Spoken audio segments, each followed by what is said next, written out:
participação da América Latina na Segunda Guerra Mundial é um fato pouco reconhecido até nossos dias.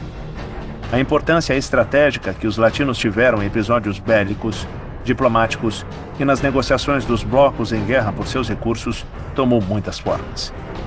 Algumas foram curiosas, pois poucos sabem que Franklin Delano Roosevelt selecionou Walt Disney como embaixador diplomático itinerante para que visitasse a Argentina, o Chile e o Brasil. Ou que o México, que vendia petróleo para os nazistas, passou rapidamente a vendê-lo para os aliados.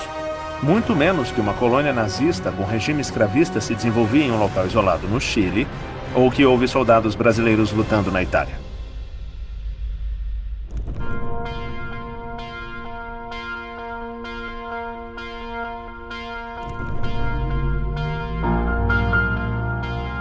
Em 1939, com o início da Segunda Guerra Mundial, o Brasil se declarou neutro, mantendo a política de seu presidente Getúlio Vargas.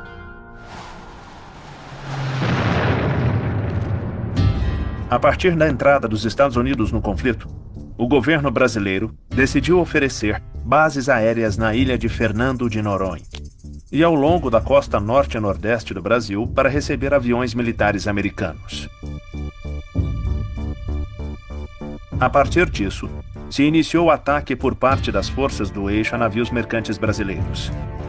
Seu objetivo era isolar o Reino Unido, impedindo-o de receber equipamentos, armas e matérias-primas exportados pelo continente americano. Comovida pela morte dos civis e instigada também pelos pronunciamentos provocativos e arrogantes emitidos pela Rádio Berlim, a população começou a exigir que o governo declarasse guerra. E foi o que aconteceu. Ao mesmo tempo, começou a mobilização de tropas. Os preparativos incluíram a incorporação de cerca de 25 mil soldados, muitos deles voluntários. E o Brasil, sempre com a colaboração americana, organizou um pequeno exército de alguns milhares de soldados, que vieram a ser conhecidas como pracinhas, e que foram participar, debaixo da liderança americana, da guerra de retomada da Europa a partir do sul da Itália. Em 2 de julho de 1944, deu-se início ao transporte para o fronte do primeiro continente da Força Expedicionária Brasileira. O símbolo adotado pela Força, a imagem de uma cobra fumando um cachimbo, foi uma resposta aos que diziam: é mais fácil uma cobra fumar do que o Brasil entrar na guerra. O contingente se integrou ao 5º Exército dos Estados Unidos, mesmo que o choque cultural fosse inevitável, já que foram alojados junto ao Exército Negro Norte-Americano, um batalhão especial criado por conta da segregação racial. A maior intervenção da força brasileira se deu na Batalha de Monte Castelo, uma campanha que durou 3 meses até que a resistência dos alemães fosse vencida em fevereiro de 1945. Há muitas curiosidades na guerra aí que são paralelas a ela. Por exemplo, os brasileiros não conheciam a neve. E nessa retomada de Monte Castelo, pela demora, eles se veem em pleno inverno. E eles estavam há meses lutando e nem mesmo tinham roupas apropriadas para o frio. Então há curiosidades como a de que eles colocavam jornal entre os dedos nos coturnos para esquentar os pés. Para avançar e chegar até Bolonha, os aliados precisavam derrotar a assim chamada Linha Gótica, uma barreira de tropas alemãs. Os brasileiros tiveram que combater totalmente expostos ao fogo inimigo. Como é que eles, sem muito preparo, e em um terreno que não conheciam, já que eles não estavam acostumados com colinas e montes, conseguiram vencer tantas batalhas? O Brasil venceu todas as batalhas de que participou. É incrível.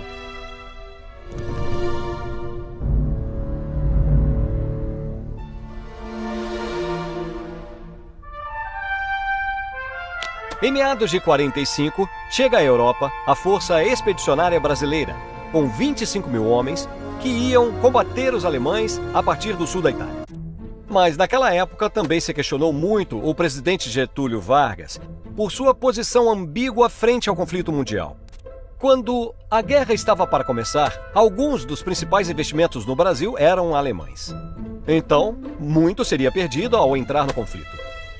Porém, Roosevelt queria agradar diversos presidentes da América Latina e se aventurou a viajar dos Estados Unidos até Natal, no Brasil, para chegar a um acordo econômico com Getúlio.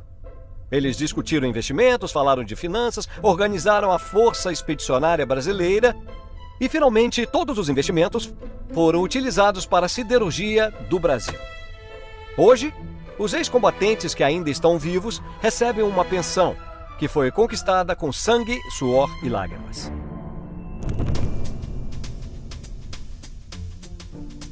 O nazismo em terras brasileiras é anterior à ascensão de Hitler ao poder. O Brasil era o país que reunia mais alemães nazistas fora da Alemanha. O nazismo se espalhou mais entre a população urbana do que entre a rural. Quando começou a Segunda Guerra Mundial, entre os 87.024 imigrantes alemães, havia quase 3.000 filiados ao partido. Apesar disso, como o partido só aceitava alemães, os brasileiros que se identificavam com esta ideologia criaram a Ação Integralista Brasileira, a qual também se juntaram os descendentes de alemães que não tinham sido aceitos pelo partido nazista. Plínio Salgado foi seu fundador e, ao final de 1937, eles afirmavam contar com mais de 1 milhão de militantes em suas fileiras. O então presidente do Brasil, Getúlio Vargas, proibiu o partido em 1938. Todavia, mesmo que o governo tenha se posicionado ao lado dos aliados, alguns ministros e militares de alta patente simpatizavam com o nazismo.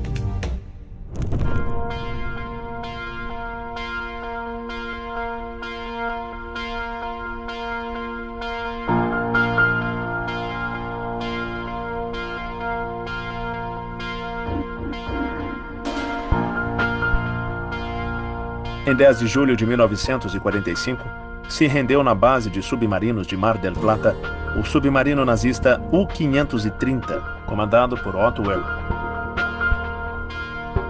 E no dia 17 de agosto, o U-977 fez o mesmo, comandado por Heinz Schäfer. Essa notícia percorreu o mundo, dando origens a várias versões oficiais e extraoficiais sobre uma suposta fuga dos mais altos dirigentes do Reich.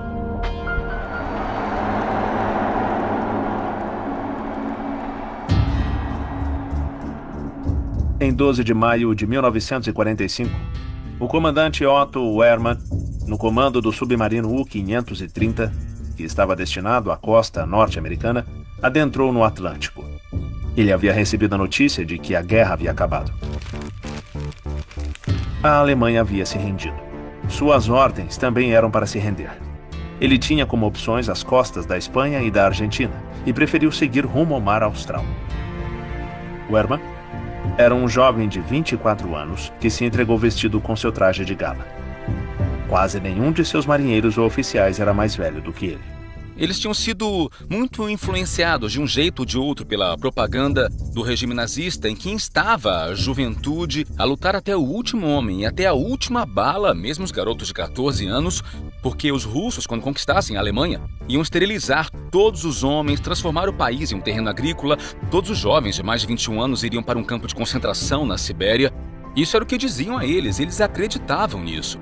Eles nem sabiam que a Argentina tinha declarado guerra ao eixo um mês antes de iniciarem sua viagem para a Argentina. Todos eles foram submetidos a um intenso interrogatório no qual lhes perguntaram por que tinham escolhido viajar para a Argentina para se render. Junto desta, também lhes fizeram outra pergunta, muito mais incômoda. Eles tinham transportado Adolf Hitler ou outros altos funcionários nazistas em sua viagem?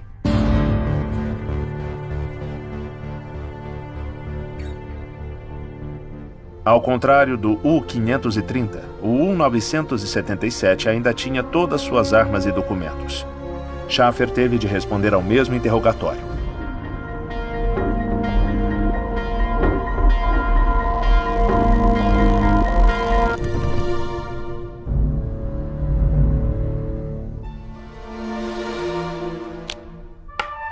Segredos de guerra. Há um momento, logo ao final da Segunda Guerra Mundial, que até hoje segue sem explicação. É julho de 1945. A guerra já terminou na Europa. E apesar disso, um submarino alemão, o U-530, chega à costa de Buenos Aires. Se entrega. Ele não tem armamentos e falta um bote. Não há tripulação. É possível que eles tenham desembarcado muitos alemães em algum outro lugar, também na Argentina. Um mês depois, quando a guerra já terminou definitivamente, em agosto de 1945, um segundo submarino, o U-977, também se entrega em Buenos Aires.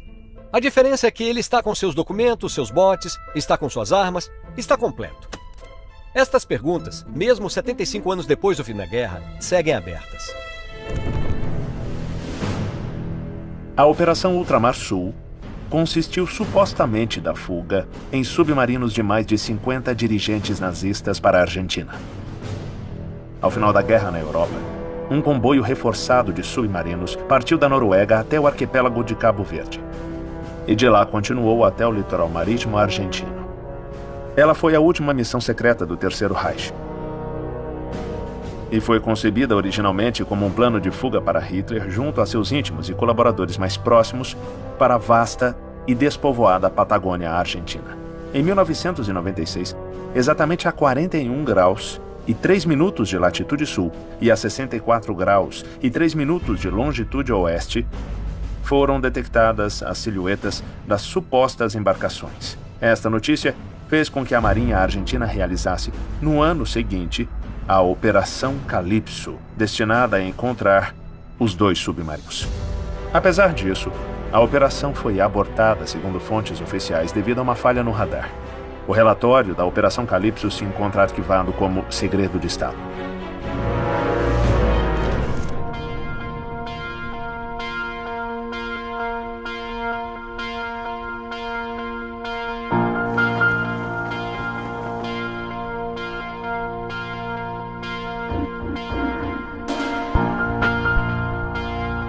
Quando o México nacionalizou seu petróleo em 1938, as empresas expropriadas, que desde 1928 formavam um cartel conhecido como as Sete Irmãs, composto por Exxon, Texaco, Gulf, Mobil, Chevron, British Petroleum e Shell, começaram um boicote para impedir a venda livre dessa matéria-prima.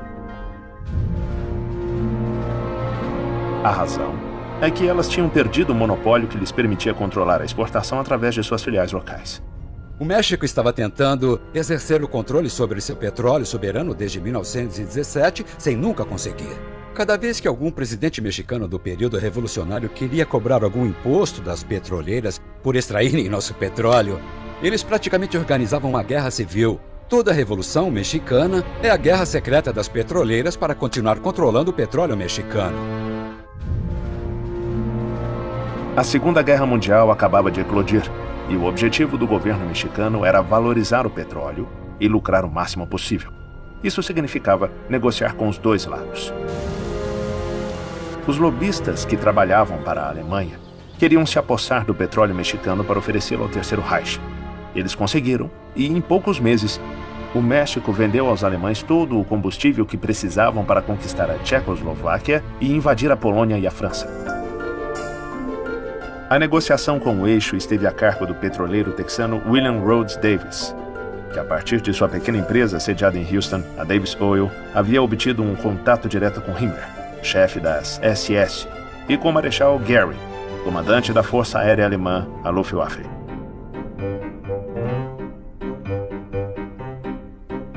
Davis contava com apoio nos Estados Unidos para mobilizar fundos através do First National Bank of Boston, com contatos diretos com o Reichsbank, o Banco Nacional Alemão. E nessa época, próxima de 1939, o México tem muitas dificuldades para vender seu petróleo por conta do boicote que está sofrendo. E, de repente, aparece um empresário norte-americano próximo do governo mexicano, muito próximo dos nazistas, porque tem negócios na Alemanha desde 1933. E, como além disso, os nazistas têm uma aliança com a Itália, pois bem, esse homem vai ser útil para vender petróleo mexicano a essas potências. Se ele era um agente nazista ou não, acho que é impossível saber isso com certeza, mas com certeza é o homem através do qual é triangulada a venda do petróleo mexicano para as potências do eixo. Com a entrada dos Estados Unidos na guerra, em dezembro de 1941 as coisas mudaram. O presidente do México, Manuel Ávila Camacho, e o secretário de guerra Lázaro Cárdenas adotaram junto do presidente Roosevelt uma política de integração do México ao bloco aliado, encerrando assim quaisquer outras negociações.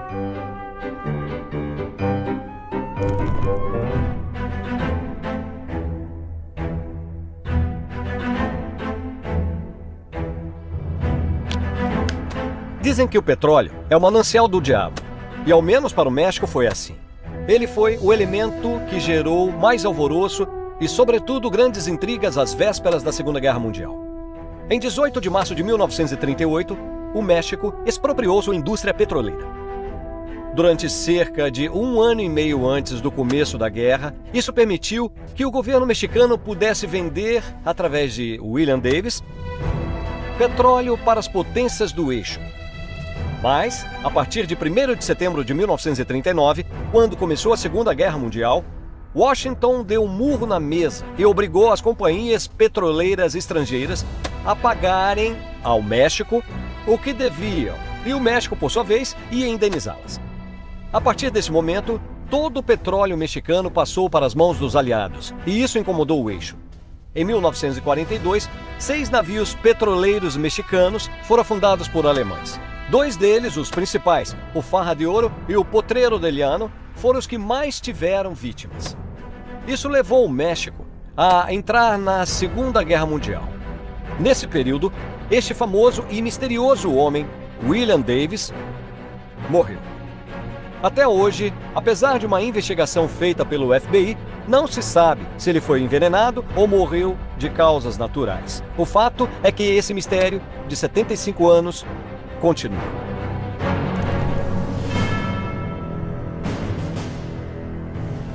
Piloto de combate da Primeira Guerra Mundial e campeão de boxe categoria leve no Exército, Stephenson se mudou para o Reino Unido após o final da Primeira Guerra Mundial.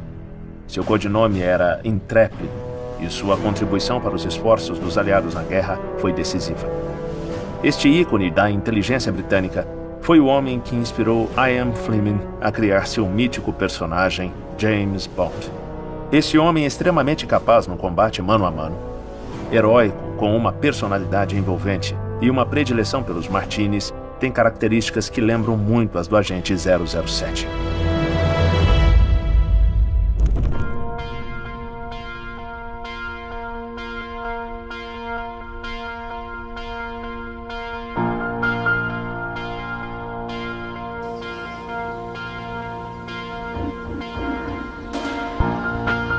A 350 quilômetros ao sul de Santiago do Chile, capital do país andino, Paul Schaeffer, um ex-cabo nazista, fundou em 1961, junto a outros imigrantes alemães, um lugar que resolveram batizar de Colônia Dignidade.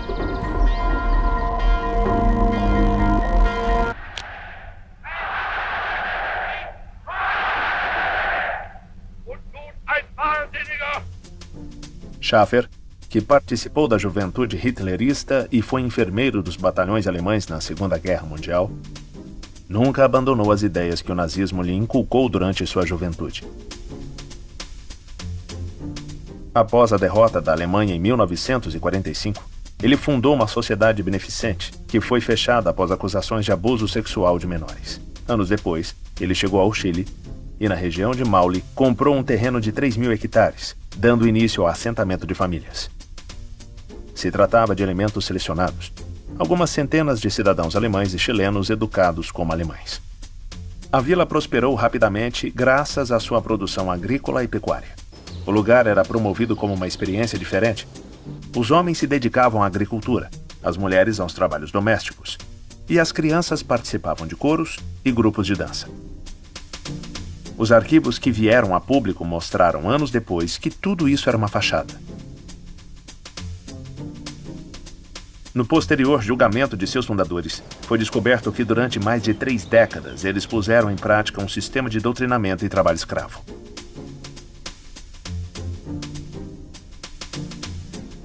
Por outro lado, esse escândalo se tornou ainda mais aterrorizante quando se descobriu que, durante a ditadura de Augusto Pinochet, A colônia Dignidad foi usada como centro de detenção e de tortura de presos políticos. Apesar de haver relatos conhecidos sobre o que ocorria na colônia Dignidad, a embaixada da Alemanha manteve durante muitos anos contatos estreitos com Schaeffer. Poucos anos após o retorno da democracia ao Chile, em 1997, fugiu do país.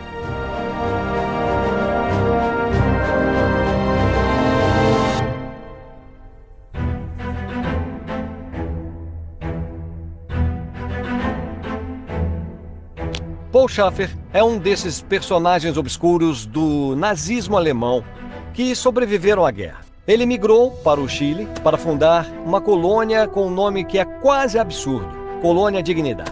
E ele, em 1997, muitos anos depois da guerra, desaparece por um passe de mágica. Ele segue assim até 2004, quando é imputado pelo crime de violação dos direitos humanos. E em 2005, graças às polícias do Chile e da Argentina, ele é preso. Ele é processado e morre na prisão, cumprindo sua pena de 20 anos. Sem dúvida, o rastro de morte e de sangue e de tortura que ele deixou ficou marcado na história.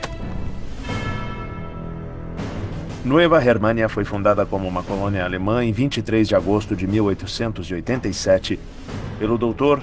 Bernhard Forster, que era casado com Elisabeth Forster Nietzsche, irmã do filósofo alemão Friedrich Nietzsche.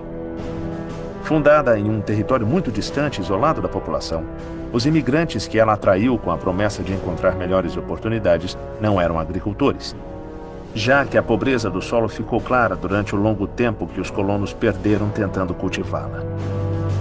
Este enclave na selva paraguaia, por sua localização remota e muito isolada, serviu de refúgio para muitos criminosos de guerra alemães. Eichmann e Mengele encontraram nesse isolado recanto da selva paraguaia um esconderijo.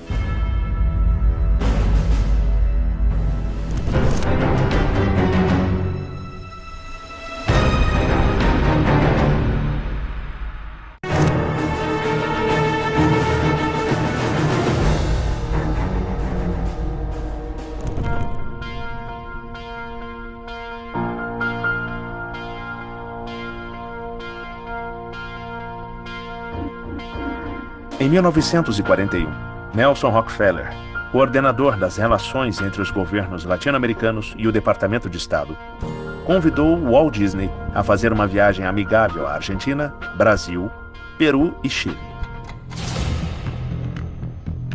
O cineasta não se interessou em ser um mero diplomata e solicitou o financiamento para um grande projeto cinematográfico.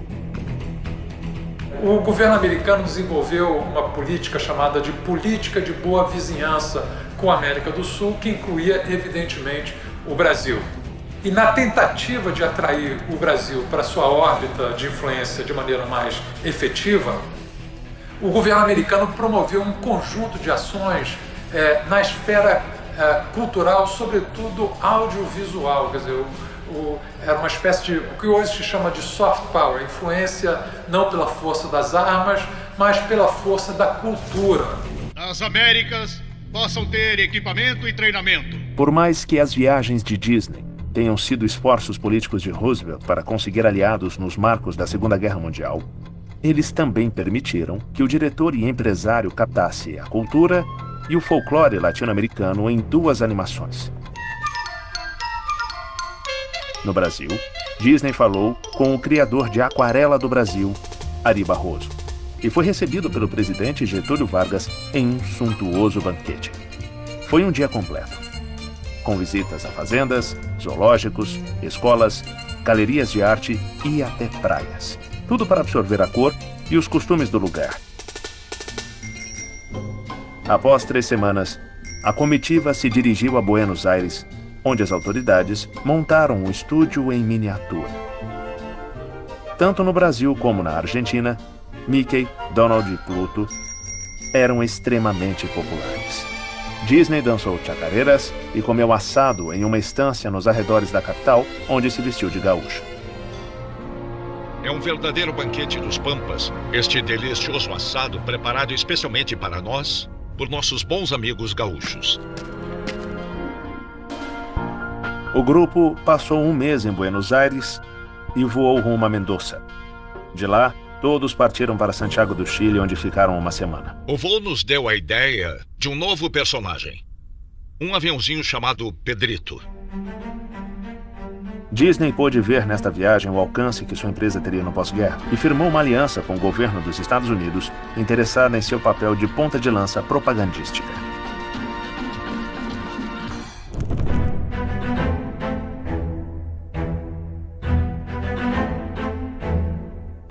Os Estados Unidos deram um golpe de mestre durante a Segunda Guerra Mundial com um termo que eles cunharam: panamericanismo.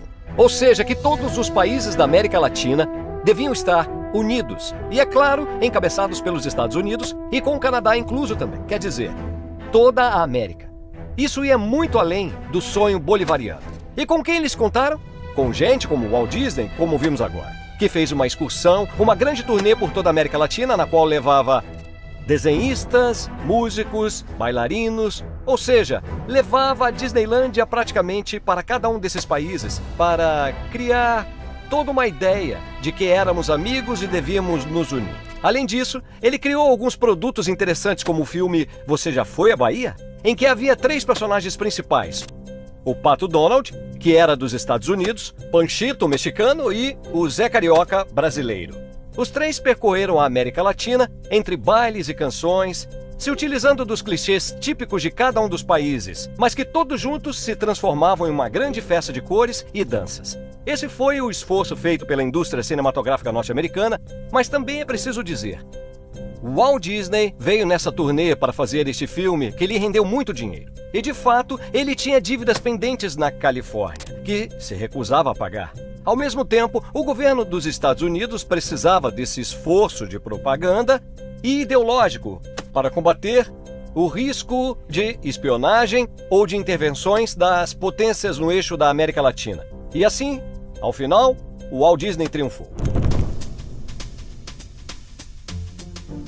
A República das Crianças foi uma iniciativa do governador da província argentina de Buenos Aires, Domingo Mercante, que queria criar um local para a educação e a diversão das crianças.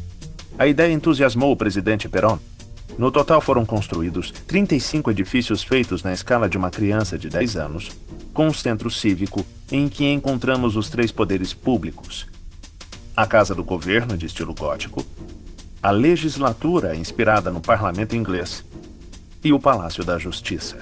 A coincidência da visita de Disney com a criação do projeto gerou várias lendas urbanas. Mas é um fato que 4 anos depois, em Anaheim, na Califórnia, Walt abriria a primeira Disneylândia.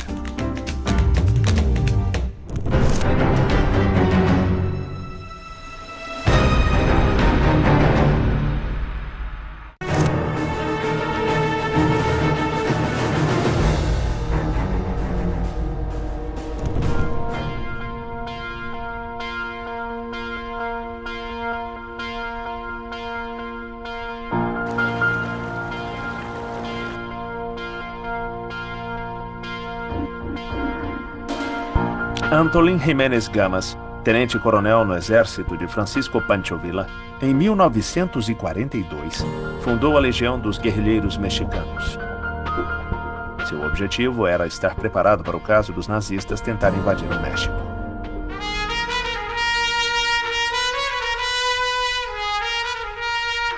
Seu exército não era de soldados regulares, mas de irregulares. Conhecidos desde a época da Revolução Mexicana como charros, homens montados a cavalo, armados com pistolas e machetes e vestindo o tradicional traje de cavaleiro da época do México rural, que no passado eram quem garantia a segurança das fazendas. A charreria remonta ao tempo do México colonial e é uma tradicional prática de manobras a cavalo muito arraigada na cultura mexicana. Os charros tiveram uma participação ativa nas revoltas no começo do século no México. Com a evolução dos armamentos durante a Primeira Guerra Mundial, e sobretudo no período do entreguerras, o cavalo perdeu importância como acessório bélico. E após o começo da Segunda Guerra, ele se tornou praticamente obsoleto. O que se poderia esperar desses cavaleiros se eles acabassem tendo que se enfrentar com tanques, aviões e outros modernos veículos dedicados à destruição? Todavia, duas coisas faziam desta uma iniciativa a ser considerada. 150.000 cavaleiros respondiam às ordens de Jiménez. A segunda coisa que os tornava indispensáveis era sua conhecida coragem. Eles estavam comprometidos a dar a vida para não entregar o território mexicano às eventuais ambições do Terceiro Reich.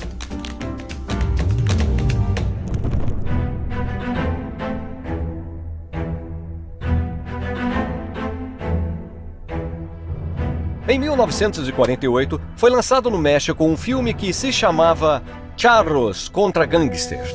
Diretor Juan Orol. Todos disseram, é uma piada. Mas não, era um filme sério. Tão sério como o que aconteceu alguns anos antes, exatamente durante a Segunda Guerra Mundial. Antolín Jiménez Gamas era um velho revolucionário. Ele tinha lutado com as tropas do famosíssimo Pancho Villa e havia feito sua carreira como membro do então partido oficial, o Partido Nacional Revolucionário. Bom, considerando sua origem e com o México na guerra, Antolín pensou, por que não fazer um regimento de charros para combater os nazistas no caso de Hitler ordenar uma grande invasão do México? Todos ficaram muito surpresos. No entanto, o governo de Manuel Ávila Camacho disse, não vamos dar muita importância a isso, dê-lhe alguns recursos. E então, todos os domingos, Antolín se encarregava de preparar os charros, já que os charros não sabiam nem disparar ou segurar uma arma, já que o que eles sabiam era laçar cavalos, montar muito bem, fazer manobras com a corda e com os cavalos. Por isso, o treino desses charros levou vários meses. Ao final, para a sorte do México e para a sorte da charreria mexicana, os nazistas nunca se atreveram a pôr um pé no território do México. A expropriação do petróleo no México foi o ato de nacionalização da indústria petrolífera, realizado no ano de 1938, como resultado da execução da Lei de Expropriação do ano de 1936 e do artigo 27 da Constituição mexicana, voltada contra as companhias que exploravam este produto pelo presidente Lázaro Cárdenas del Río. Ela foi impulsionada em parte pela iminência de um conflito mundial. Em 1935, o presidente Lázaro Cárdenas del Río selou uma aliança com o Movimento dos Trabalhadores, que exigia melhores condições de vida. E, ao mesmo tempo, ele impulsionou a criação de uma grande central sindical para apoiar seu governo. As primeiras negociações entre o sindicato e as empresas começaram em meados de 1936 e se alongaram indefinidamente. As delegações dos Estados Unidos e da Grã-Bretanha insinuaram ao governo a necessidade imediata de chegar a um acordo com as empresas petroleiras. Na sexta-feira de 18 de março de 1938, depois de se reunir com seu gabinete, às 10 da noite, o presidente Lázaro Cárdenas del Río declarou a expropriação a partir da qual a riqueza petrolífera, que era explorada pelas companhias estrangeiras, se tornou propriedade da nação mexicana. E a iminência da Guerra Mundial facilitou a consolidação da posse do petróleo mexicano pelos mexicanos.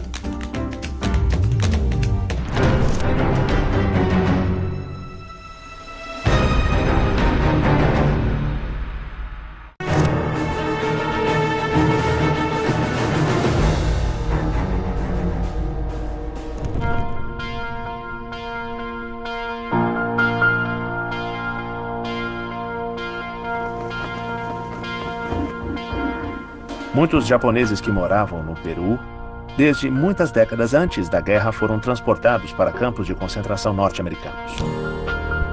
Os responsáveis pela operação foram diplomatas dos Estados Unidos enviados a Lima para dirigir a operação de perseguição, captura e transporte de cidadãos de origem japonesa que pudessem ser suspeitos. Repentinamente foi convertido em uma comunidade de 7.000 pessoas. O exército fornece alojamento e comida saudável suficiente para todos. Uma perseguição semelhante aconteceu na Califórnia contra os imigrantes japoneses dos Estados Unidos. E logo os deportados de outros países da América foram reunidos nas instalações de Crystal City, no Texas. Neste campo, também foram reunidos dezenas de latino-americanos de origem alemã e italiana. Lá, os prisioneiros foram enviados junto de suas famílias. Mais de 2.200 japoneses latino-americanos foram atingidos por este tratamento desumano. Crystal City era um espaço totalmente fechado e vigiado por guardas militares armados. Os detidos viviam lá e eram obrigados a aprender japonês, pois o objetivo era utilizá-los nas trocas de prisioneiros que Washington realizou com o governo de Tóquio. Cerca de 800 prisioneiros tiveram este destino.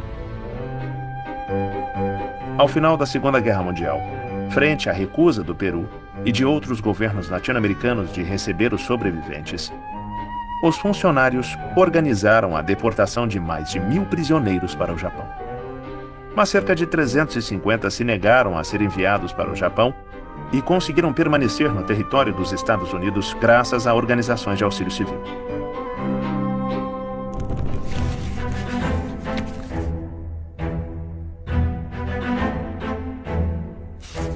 Campos de concentração na América Latina?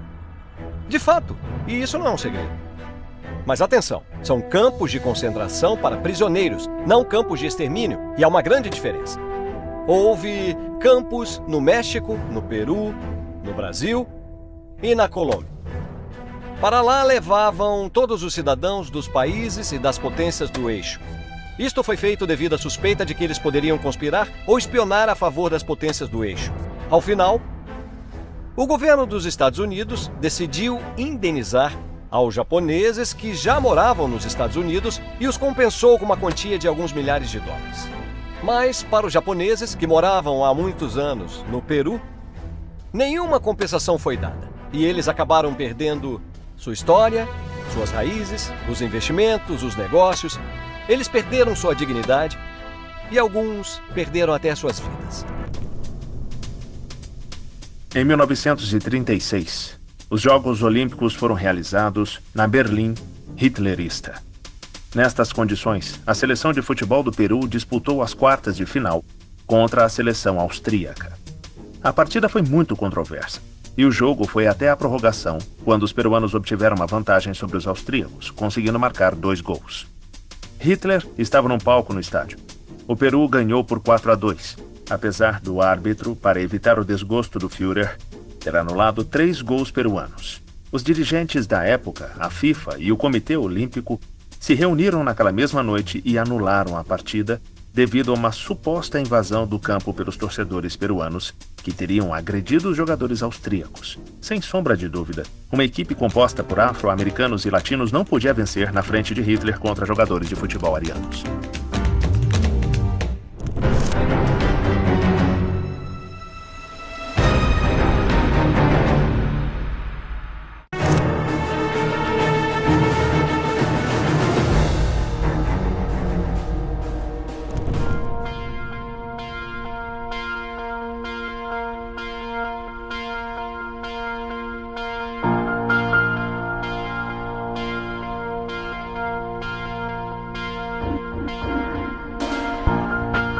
Conhecido como o Açougueiro de Lyon, por ter torturado pessoalmente prisioneiros franceses enquanto estava posicionado em Lyon, Klaus Barbie foi um alto oficial das SS que esteve envolvido em diversos crimes contra a humanidade durante a Segunda Guerra Mundial.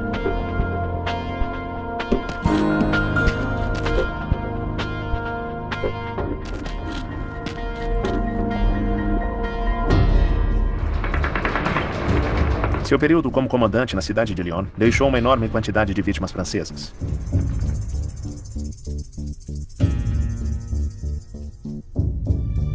Salvo da prisão pelos serviços secretos dos Estados Unidos, que o recrutaram na Europa assim que a guerra acabou, ele passou a morar e a colaborar com o governo da Bolívia a partir de 1955, quando os protestos dos ingleses às autoridades dos Estados Unidos se tornaram insustentáveis para Washington.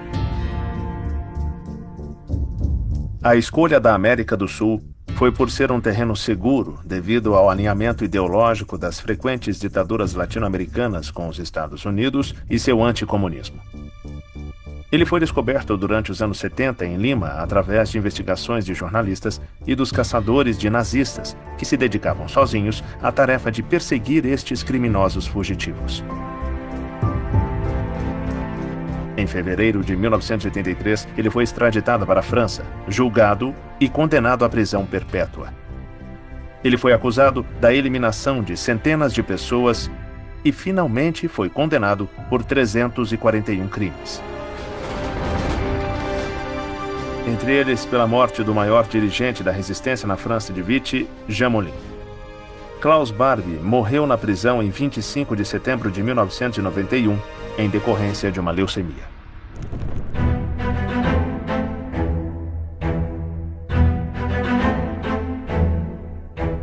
No começo da década de 1960, um artigo dizia: Klaus Barbie vive livre, rico e cínico na Bolívia. Por que tantos criminosos de guerra conseguiram encontrar refúgio na América Latina? Por causa das ditaduras que surgiram ao longo da segunda metade do século XX na América. Sobretudo, as ditaduras de direita. Foi assim que, nos anos 60, Klaus Barbie chegou à Bolívia e, inclusive, ocupou importantes cargos no governo boliviano nas diversas ditaduras. Finalmente, quando as ditaduras caem na Bolívia, no início dos anos 80, com o começo da democracia, os caçadores de nazistas conseguiram alcançá-lo e prendê-lo.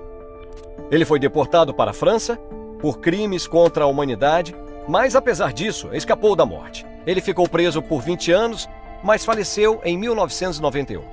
Ele é um desses homens que esperamos que serão apagados da história para sempre.